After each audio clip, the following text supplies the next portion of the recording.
അപ്പസ്തോല പ്രവർത്തനങ്ങളുടെ പുസ്തകത്തിൽ നിന്നുള്ള വായന 1-ാം അധ്യായം 12 മുതൽ 14 വരെയുള്ള വാക്യങ്ങൾ. അവർ ഒലിവുമലയിൽ നിന്ന് ജെറുസലേമിലേക്ക് മടങ്ങിപ്പോയി. ഇവ തമ്മിൽ ഒരു സാബത്ത് ദിവസത്തെ യാത്രാദൂരമാണ് ഉള്ളത്. അവർ പട്ടണത്തിലെത്തി തങ്ങൾ താമസിച്ചിരുന്ന വീടിന്റെ മുകളിലത്തെ നിലയിലുള്ള മുറിയിൽ ചെന്നു.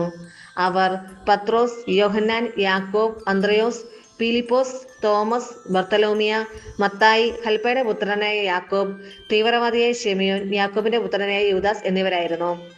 ഇവർ ഏക മനസ്സോടെ യേശുവിന്റെ അമ്മയായ മറിയത്തോടും മറ്റ് സ്ത്രീകളോടും അവന്റെ സഹോദരോടുമൊപ്പം പ്രാർത്ഥനയിൽ മുഴുകിയിരുന്നു.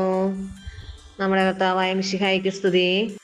വിശുദ്ധ യോഹന്നാൻ അറിയിച്ച സുവിശേഷം 19-ാം അധ്യായം 25 മുതൽ 34 വരെയുള്ള വാക്യങ്ങൾ. പടയാളികൾ ഇപ്രകാരം ചെയ്തത് യേശുവിന്റെ കുരിശിനരികെ അവന്റെ അമ്മയും അമ്മയുടെ സഹോദരിയും ക്ലോപ്പാസിന്റെ ഭാര്യ മറിയവും മദൽന മറിയവും നിൽക്കുന്നുണ്ടായിരുന്നു.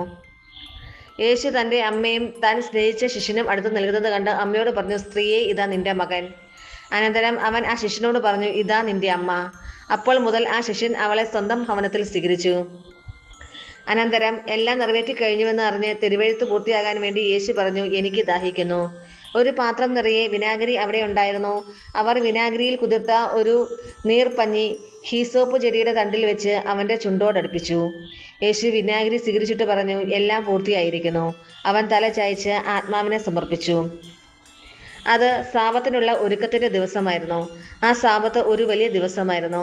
സാബത്തിൽ ശരീരങ്ങൾ കുരിശിൽ കിടക്കാതിരിക്കാൻ വേണ്ടി അവരുടെ കാലുകൾ തകർക്കാനും അവരെ നീക്കം ചെയ്യാനും യഹൂദർ പീലാത്തോസിനോട് ആവശ്യപ്പെട്ടു. അതിനാൽ പടയാളികൾ വന്ന് അവനോടുകൂടെ ക്രൂശിക്കപ്പെട്ടിരുന്ന 2 പേരുടെയും കാലുകൾ തകർത്തു.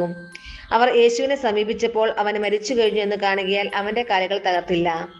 എന്നാൽ പടയാളികളിൽ ഒരുവൻ അവന്റെ പാർശ്വത്തിൽ കുന്തം കൊണ്ട് കുത്തി.